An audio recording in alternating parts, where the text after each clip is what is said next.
Good evening, everyone. It's Mitch here again from Shifting Forward, and I'm sitting down having a conversation with Lecia Robertson, who is Abby's singing teacher. This is for the book Reset, Power Up and Thrive, and we are chatting this evening with Lecia. Good evening, Lecia. Good evening. Thank you for having me. Thanks for being with us. Could you tell me a little bit about how you originally met Abby? Well, Abby came to me as a recommendation through another student who was doing a course at university that Abby was enrolled in. And Abby was really struggling because she went there thinking that they were going to teach her to sing. But in fact, it was a university course, so it was expected that she was already quite an accomplished singer. And so this other student who was also doing the course thought that I might be able to help her and recommended that she come to me. Right, And understand. so that's how we met. And I should have looked up exactly when this was. It's at least 3 years ago. Right, okay, so you've been working with her for some time then. Hmm. Could you give me a little bit of a rundown on the journey, I guess, over the last 3 years as to how Abby's progressed, where she began from, and where she is now in her singing? Yeah, when she first came, she was very nervous as well, and unsure of herself. And I think rightly so, because she found herself immersed in this program that was way beyond where she was at with her training. Um, and she was, the very first thing she told me was that she has been told that she was tone deaf and there was no hope for her.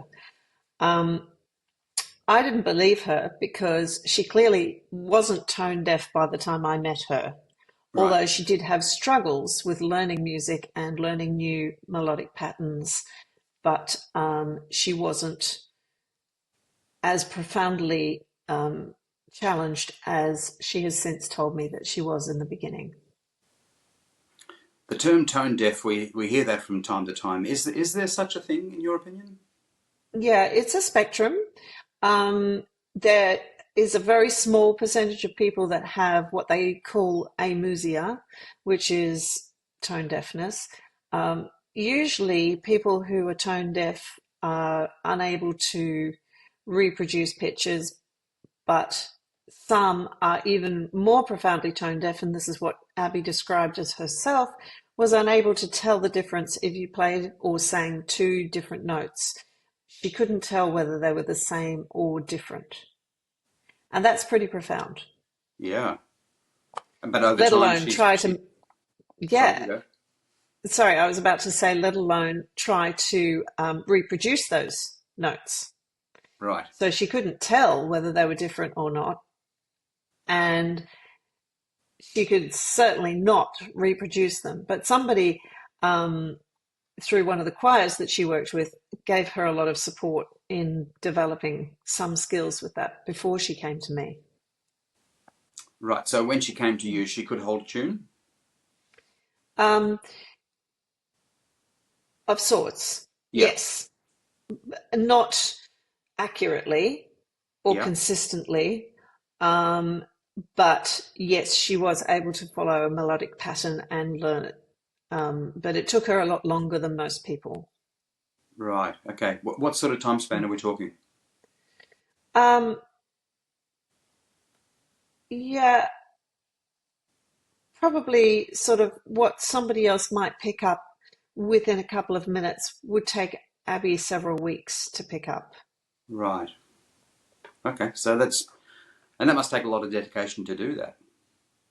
Yeah, she has worked incredibly hard, really, really hard. I've had other people come through the door that were as challenged as Abby was when she first came, but most of them have not made the kind of progress that she has made because she does a lot of work by herself. Right. So tying this back to her book, she has an element, a module in her book on singing and musicality, Hmm. and the effect it has on mental health and mindset in Hmm. general in everyday life. In your opinion, how has her singing do you think helped her in well, not just her, but anyone whom you teach singing, who you work with? Mm. How does that affect the mental side, the mind game behind the singing? I think that everybody should sing to an extent because it is uplifting. It's very good exercise for your heart and your lungs, but it's also uplifting to your spirit. And this is why, you know, religious organizations that involve singing are highly successful because people actually experience that uplift in that situation. And you can experience it anywhere by enjoying singing. So being part of a choir is really good for your mental health, but so is solo singing. Yeah, just singing and the act of producing music in general is uplifting. Yeah, Good for the it heart, good for is. the mind, good for the soul. Mm. Just a little side fact, but the diaphragm, when it goes down to breathe in, it massages your stomach, and when it comes back up, it massages your heart. So Right. the action of breathing and actually, thinking about um, allowing the diaphragm to take its full journey down and back up again is good for your heart health and for your digestion. I had never considered that. But now that you say that, that makes sense. Just from purely Mm. from a mechanical perspective, the diaphragm Yeah. pushes both up and down. That Mm-hmm. makes sense. That makes all the sense in the world.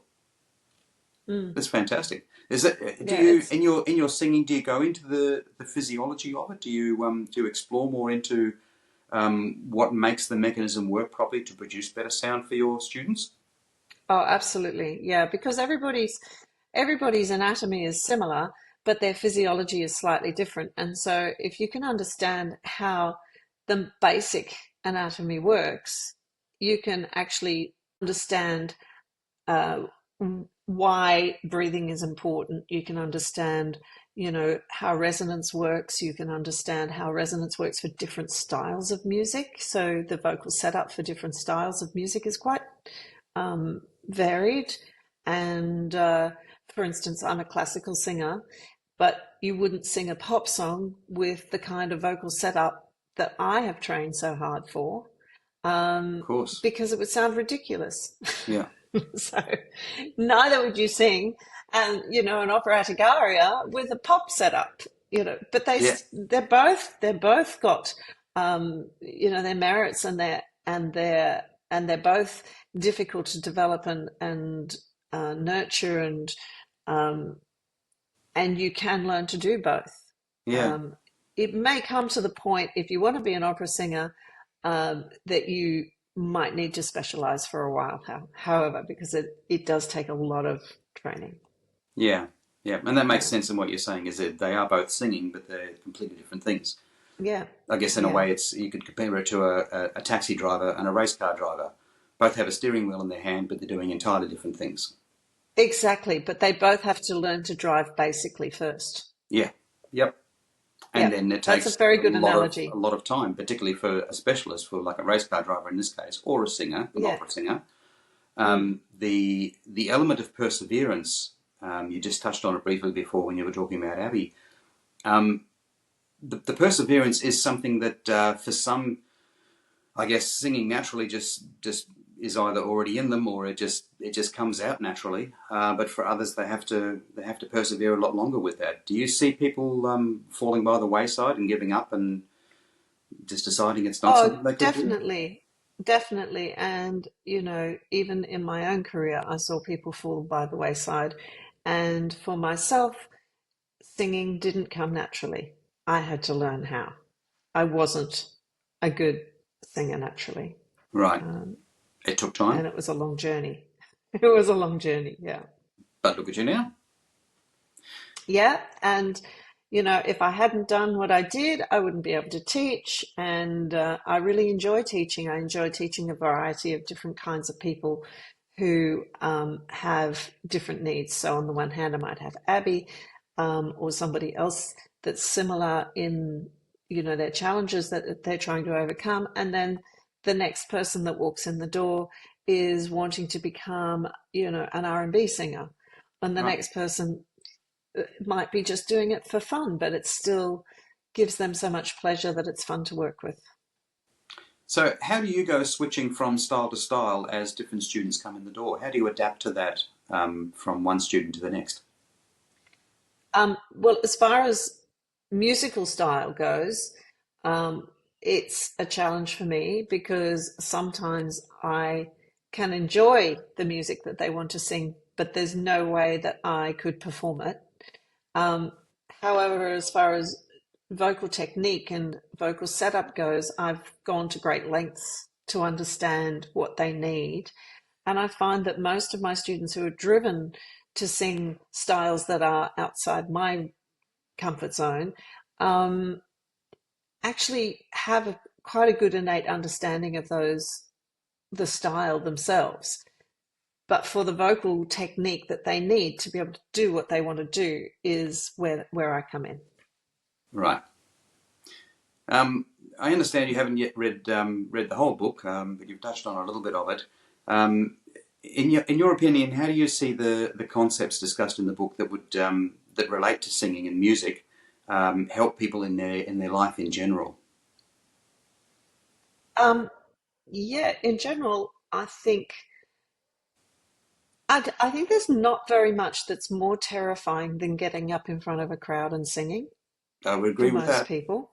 Yep. I think that and to learn to have confidence in what you're doing and to overcome the sheer terror that sets in just before you get up um, is an enormous lesson for anybody, no matter what they want to do in life. So um, I would say that 90% of my job is building confidence in people, and 10% is teaching them to sing. Right. Um, and I go and do every course about performance anxiety and how and tools to deal with it and everything that I can find because it is really terrifying Yeah. for most people to get up and sing in front of people. And once they do that, they feel a huge sense of achievement.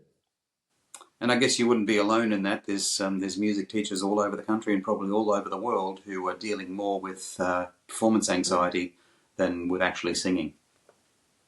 Yeah, and I think it's getting worse with social media and all these YouTube videos and all these programs that sort of promote people who have apparently never sung before, but they go on there and then they're amazing. And so people start to think that, well, you don't have to learn how to sing. You're just either born able to sing like that. Yeah. And mostly it's a lie. Most of those people have had quite a lot of training before they go on those programs. You're talking about competition programs on TV like Yeah, um, yeah. The Voice, I guess, springs to mind, or Australian Idol, or those kinds of Mm. shows. Yeah, and even sort of, I probably shouldn't name the group, but there was a group who became really famous when I was living in London and had apparently been found busking in Covent Garden, and they were singing semi-classical crossover music, and they were told by their record producer that they were not allowed to say that they'd had any training. So Right. all the promotion was about how they were discovered busking, Yeah. and one of them had been a young artist at the Royal Opera House. So, Right. you know, it's not like they had no training. No, no. But I guess that's Yeah, part and of I the think marketing machine behind shows like that, and yeah, the overall appeal, the narrative that's written by a producer somewhere is not always close to the truth. But it's, I guess, for the music consumer out there in the world, that's the storyline that sells records, I guess, which is really what their core business is all about. And it kind of leaves the artist behind a little bit. Anyway, we're getting a mm, little bit off topic there. Um, the the concepts in the book, um, they do refer to the effects on mental health, mindset. The title of the book itself in Reset, Power Up, and Thrive. Hmm. In your opinion, if someone was to pick up singing or was to improve their singing, how would that help them thrive in other parts of their life? Um, well, if they were driven by the desire to sing and they felt that they couldn't, and they developed the skills, the technical skills to sing, but also the skills to overcome the limitations that they felt about themselves, which I think is what a lot of the book is about overcoming your own perception of limitation. Yeah, And um, if they were able to do that, they would feel then that they could do many other things in their lives that perhaps were more difficult in their mind. yeah, yeah. I can see that. Yeah, I guess it's kind of like um, a hobby that is actually more about um, more about producing an emotion and relaying that emotion to somebody else in its rawest form. Performing, singing, and performing is about making somebody else feel something, or projecting a storyline that engages the audience and allows them to come along on a journey with you, which in turn helps the audience because they're getting enjoyment out of it, and in a live setting, the audience having a good time also reflects back on the musician or the ensemble who are providing that entertainment. It helps their mental Oh, state. yeah, definitely. There's definitely, um, a a reciprocation that goes between the audience and the performer. But I would say instead of projecting, that actually a performer opens their heart and allows the audience to see inside. And through their voice, they're inviting them to see what's inside their heart. Yeah, that's very cool. Yeah, that opening their heart and letting Mm. the story flow out. Mm. That's beautiful. Lecia, thank you so much for your time. I've got one more question for you. Mhm. What would make people want to go out and buy this book to help themselves? I think that people who are wanting to make changes in their lives and make things easier for themselves would find this book very useful for building the tools to overcome their perception of limitations and their idea that they might not be able to do something that they really want to do, and which is what Abby has done. Yeah, She's taken something that she was told she would never be able to do, and she has worked like a Trojan, and she has reset her mind. She's powered up by building skills, yeah, and now she's thriving by performing everywhere. yeah, It's amazing yeah. what she's done. It is. It certainly is. It absolutely Mm, is. And I totally agree with everything you've just said. Lecia, thank you so much for your time, and no doubt we'll thank chat you. again another day. Okay. Thank you very much, Mitch. Bye. Bye.